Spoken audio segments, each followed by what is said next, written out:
আপনার ফেভারিট দল কোনটা, ব্রাজিল না আর্জেন্টিনা? আপনি কিভাবে এআই দিয়ে এই পোস্টারটি বানাতে পারবেন, আর প্রম্পটগুলো দেওয়া থাকবে আমার টেলিগ্রাম চ্যানেলে, আর লিঙ্ক দেওয়া থাকবে আমার ডেসক্রিপশনে বা ফার্স্ট কমেন্টে। কথা না বাড়িয়ে চলুন শুরু করি।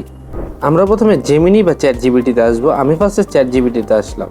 আসার পর এখানে ক্রিয়েট ইমেজ এখানে ক্লিক করলাম। দেন প্লাসে ক্লিক করে একটা ছবি দিয়ে, যে ছবি দিয়ে আমরা তৈরি করব সেই ছবিটা করে দেবো। সিলেক্ট করে ডানে ক্লিক করব। দেন আমাদের প্রম্পটটি এখানে দিয়ে দেব। প্রম্পটটি দেওয়ার পর তিনটা কাজ করতে হবে। সেটা হচ্ছে এখানে তিন জায়গায় নাম আছে, নামগুলো চেঞ্জ করতে হবে, মানে নিজের নাম দিতে হবে। এখানে নাম্বার চাইলে আপনারা নাম্বারও চেঞ্জ করতে পারবেন, কত নাম্বার দিতে চাচ্ছেন। দেন যদি আমি অ্যারোতে ক্লিক করি, জাস্ট খালি একটু আমরা ওয়েট করব, ছবিটি জেনারেট হওয়া শুরু করবে। আপনার পছন্দের টিমের জার্সি পরে এরকম সুন্দর সুন্দর পোস্টার তৈরি করতে পারবেন আমার টেলিগ্রাম চ্যানেলের থেকে প্রম্পট নিয়ে।